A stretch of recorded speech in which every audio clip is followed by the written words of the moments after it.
Who is the best team in the Central Division?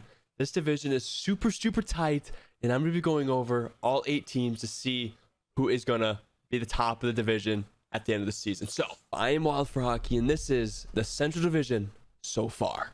Welcome back to the channel, guys. If you guys are new here, make sure to drop a like and subscribe if you guys do enjoy it all. And if you've been here before, welcome back. So, let's get straight into this video. The Central Division, guys, it is very tight. It's a tight race between like 6 teams. There's obviously 2 bad teams in this division, like bad, like Bedard bad. So let's go over the division, and let's start with the Chicago Blackhawks. So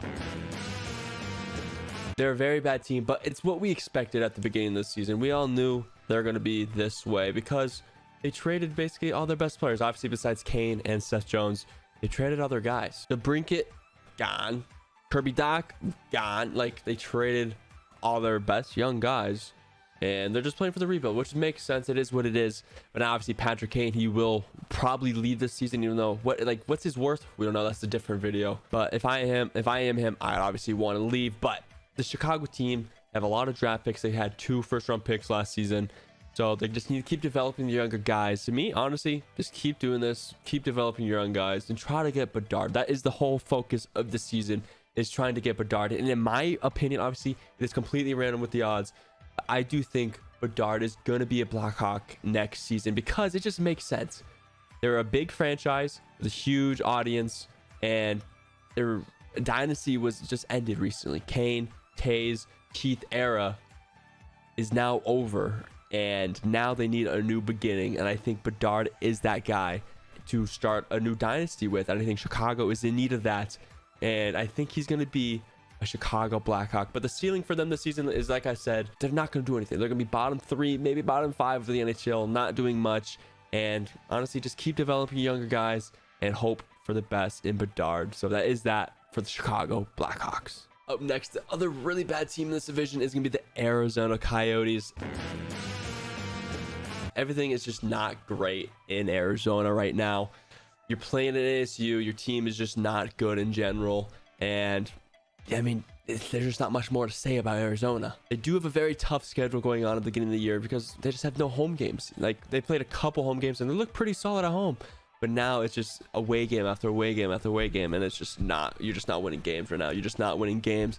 And that might be a factor, but obviously the team is just in general not the greatest. Keller is doing his thing, but once again, he has no help around him. You really don't got help around that man because he is very good player, and he could be a leading force maybe for a playoff like push at some point in this Coyotes rebuild. But I think Logan Cooley is a huge addition. Obviously, he's young. He's in juniors right now or in college or whatever. But I think he's got to play next season if he can, because he is a smaller player as well. But also, the younger kids on this team, Genther, Hayton, Cooley, Keller, Chikrin, and etc. This team can be very good if they get a goalie. Vejmelka shows good streaks at times, but there's just no one in front of him helping, so he has to face 50 shots a game and he just lets in 670. I mean, it's really not his fault, but at the same time, I don't think he's gonna be a playoff winning goaltender for the Coyotes. But the ceiling for this team is obviously bottom 5 in the NHL. They're not the greatest, but they're just like Chicago, man. Just try to get Bedard and develop their younger kids. Now on to the very tight playoff push for these next 6 teams. St. Louis Blues. But they're a very streaky team, man. They had a very good start this season, like 3-0, just domination, right? They just dominated the opponents. But then they went on an 8-game losing streak, man. 8 games looked absolutely horrific. Bennington just literally might as well just not even played, basically. And then 7-game winning streak. Okay, they're back, baby. They're back. But then they just lost another 4 out of 5. So they need to fix this, man. They're not even like a young team like that. I don't get it. They should be they shouldn't be so streaky. They just won the cup, what, 3-4 years ago? So they have to be better than this. It is very dangerous being streaky because when this is so tight in a division, at the end of the season, if you're in the last 5-game push and you lose 4 out of 5, I mean, that could be your year. So you can't be streaky like this. So maybe they can fix it. They do got some veterans up in that lineup, so hopefully they can fix it. And in my opinion, they're outside looking in for the playoff push here, and they're a good team, man. They really are. But Bennington, man, has been very poor and disappointing in my opinion. His save percentage is really, really bad. Goals against average is not great either. Like, he's very inconsistent. He showed last year in playoffs that he can do it, but he's not that anymore. He's not 2018. He's not that type of player anymore. So I don't know what he has to do, or they have to fix it. I don't know what they have to do, man. I obviously think they do regret letting go Husso, because he's been very, very good in Detroit. And honestly, their top guys, yeah, they're doing all right, but the top guy is 20 points in Robert Thomas. He's a playmaking machine, by the way. But like, I feel like Kyrou or Tarasenko could be putting up more points, having 25, even 30 points, 10, 15 goals already. But that is just not happening in the Blues camp. And yeah, that might be part of the consistency. The top players aren't putting up the points in every single game. But the ceiling for the Blues, they're a really good team, man. But can they make the playoffs? And I think they're going to miss out on the playoffs, in my opinion. The division is so tight, and I do think they'll miss the playoffs by like 7 to 10 points. Up next is going to be the Nashville Predators. There's a very, very good team. In my opinion, they were my dark horses at the beginning of the season. The first 2 games of the year, they were playing in Europe, and they went and smacked the Sharks twice. Like, cool, as they should have. They beat the Sharks, but okay, this is a good team. They're going to be lethal.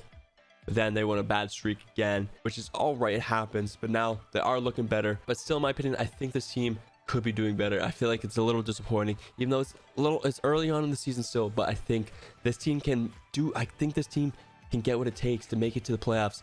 But it's just hard when they're a little streaky. And this team is good, man. This team's good.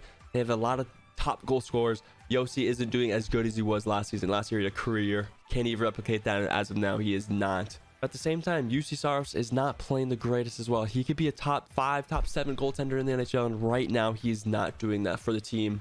The same thing as the Blues here. Their top guy only has 20 points, and they should not be doing that. They should be much better with Forsberg, with Duchesne, with all these top guys they have. They can do this. They could have more than 20 points. Yossi almost put up 100 last year. He could do that again, but as of now, it is not doing that for the Predators, and I do think it will happen. I do think Duchene's going to start popping off. I do think Johansson is going to start popping off. I think Yossi has potential to drop even more points than last season. However, as of now, it is not happening. And they need Saros to step up and do what he did last season if they want to make the playoffs. The ceiling for the Predators is they can turn it on, like I've been saying. They can turn it on, and I think they will. I think they make the playoffs in the wild card spot. I think this top 3 in the Central is going to be tight. I don't think they'll make it, but the wild card is calling their name. Up next is going to be the Minnesota Wild. This team is very, very weird in my opinion.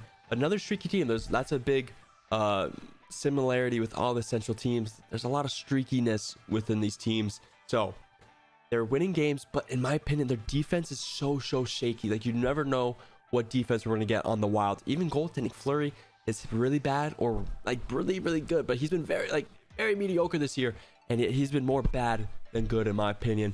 And same with the defense. I think it's been more bad than more good. They've been letting up a lot of goals in this Minnesota Wild camp, and they usually don't do that. Usually if you hear the Minnesota Wild, you think defense then offense, you know what I mean? But now they have Kirill Kaprizov. They're like, okay, let's go straight offense and not defense. So maybe that is what is going wrong. I don't know. Even on the offensive side of the puck, they get shut out a couple times, which is not good. They got shut out a couple times in a row in my opinion, and it is just not good. It's just super weird. They're just super weird, man. You just never know what Wild team you're going to get, and that just can't happen if you want to win the Stanley Cup. But the thing is, they do have a very, very good player in Kaprizov, who is the real deal and can lead a team to the Stanley Cup. And I think that will happen in the later future of the Minnesota Wild. I think he can do that, and I think the Wild will be the top of the division soon, but I just don't think it's going to be this year. The division is super tight, and it'll be a big race at the end of the season. And the last thing I want to happen is the defense falling off, or Fleury falling off, or the offense not being able to score. So that is a big question mark, but I do think the Wild will come in clutch. So the ceiling for the Wild is going to be that they do make the playoffs. I think they're going to get third in the Central Division. On to the defending Stanley Cup champions, the Colorado Avalanche. They're a really good team, but they're not as dominant as they were last year. Last year, like, I feel like every single person was like, yep, Colorado is going to win the Stanley Cup, and it's like they're the team to beat. They did win the cup pretty dominantly last year, but this year it's not like that, man. When I see Colorado, I'm like, okay, they're a really good team, but like they're beatable. But last year was like, they're not really beatable. This year they're beatable. Their goaltending, in my opinion, still scares me, even though Gogorgiev, I don't know how to say that, he's playing very, very well this year, in my opinion. So that is obviously a positive, but he still scares me for some reason. I don't know why. Even though Kemper was not the greatest last year, I think Georgiev is gonna be scary. I don't know why. He hasn't had those experience of the playoffs, so might be a little scary for the Colorado Avalanche there. Team in front of him did get a little worse, but obviously they're still lethal. Like, they're still elite. They still have their top superstars on this team, and Makar is still doing his thing. McKinnon is still doing his thing. Rantanen is still like elite. Like, this team is still super, super scary. But for some reason, it's just the goaltending it just scares me. I don't know why. Colorado fans, I would love to know if Georgiev or Francouz scares you going into the playoffs. Does he scare you? Do you think he can make the saves to win you some series? Obviously, the team in front of him is still elite, so I think they'll still make conference finals or something like that. They're still probably top favorites to win the Stanley Cup again. But, like, does the goaltending scare you? I'd really want to know, Colorado Avalanche fans. But the ceiling for this team is conference finals or Stanley Cup again. I think they can go back to back. I don't think they're favorites to go back to back. I don't think they're the Stanley Cup favorites this year, but they still have a pretty good chance of doing it. And they don't really need their goalie too much. They don't depend on their goalie like other teams do. So they just need to keep playing solid in front of them, so their defense stays solid, and they have a very good chance of doing it again. But like I said, they're not the clear favorite, but they can still do it. And up next is going to be the Winnipeg Jets. This team has been super, super surprising. I did not expect this. I've been a little critical to this Winnipeg Jets team, but they've proven me wrong. They've looked very, very solid going into the season, and Hellebuyck obviously is probably the big reason why this is happening. Hellebuyck is just unreal. If it wasn't for Sorokin, he'd probably be the Vezina Trophy top candidate if it wasn't for Sorokin right now. But the weird thing is, Morrissey is leading the team in points, which is it's just crazy. That just shows you how much that's helping this team tremendously, is him leading the team. Because Scheifele, they have Scheifele, Wheeler, Connor, they have some, and Pierre-Luc Dubois. Like, they have some unreal forwards. Then Jeff Morrissey is leading the team in points, which is crazy. That just shows that's helping the team tremendously. But the big question is, can they keep this up for the rest of the season? There's still about like 55 games, 55 to 60 games left in the season.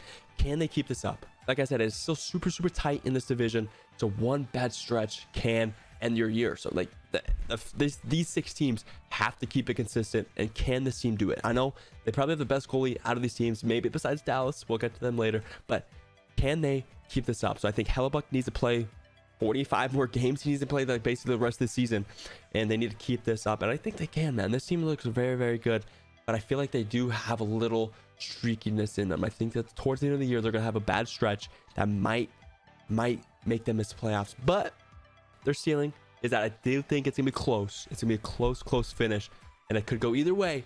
But I do think they'll make it. I think they're gonna end up making it. They're gonna be the big surprise making the playoffs, but it's gonna be in the wild card. I don't think they'll be top 3 in the division, even though they are right now. I don't think they'll finish that way. I think they'll make it into the wild card. And hey, once they make the playoffs, you know, anything can happen with the top goalie in the NHL. So Hellebuyck could steal a series, but who knows? They'll make the playoffs. And the last team in this division, and probably the best team in the division, the Dallas Stars. Boy, they're looking top tier right now. They are rolling, and they're legit, man. They're legit. But let me tell you why. From their goalie, Jake Onger, unreal. If it wasn't for Sorokin or Hellebuyck, he's in the top 3 of goalie in the Vezina Trophy race, in my opinion, too. I think he's top 3. And even up to their forwards, man. Jason Robertson is unreal. Jason Robertson is literally following Austin Matthews' goal streak from last season. He might even top 60 goals like Austin Matthews did last season. He has 22 as of now, which is just absolutely crazy, bro. He's literally doing better than Matthews. Like, it's just crazy how much he can put the puck in the net. He's 39 points. It's just nuts, man. He's literally on pace with Connor McDavid. Like, he is that guy for the Stars, and that's exactly what they need, man. They added Marchment, which is crazy too, which is a huge addition, and he is a superstar in the making, and he just makes the team much more dangerous, because I think the big problem on Dallas for the last couple of years is that they can't score. They can't put the puck in the net. They're a good defensive team with a good goalie. They just can't score the puck that much. Jamie Benn has been scoring a lot too. Marchment has been solid, and Jason Robertson has been elite, man. Elite. And it's gonna be even better because Pavelski always shows up playoff time, and maybe Sagan can do something as well. But this team is looking very, very scary, and I would not want to play the Stars if I make the playoffs. I would not want to play the Stars. So ceiling for this team is conference finals. I think that is the minimum for this team is the conference finals. They can beat every single team in the Central Division. There'll be some tough series getting to the conference finals, but I do think they can do it. They have a top goalie, top goal scorers, good defense. Like that, they have everything that it takes to make it to the Stanley Cup Finals. I would not be surprised if they do that. So I do think they are the favorites in the Western Conference. And Dallas Stars, man, the ceiling is yours. All right, guys, that is this Central Division. Make sure to comment down below which team you think will win the division. What will the playoffs look like for this division? Name me everything 1 through 8 of the team in order. And if this is one of your teams, how do you like them? How do you think they're going to do? All that kind of stuff. Thank you so much for being here. Much love. Subscribe, like the video if you guys do enjoy it all. If you're new here, welcome. I love you. And thank you for being here. Much love and subscribe, motherfuckers.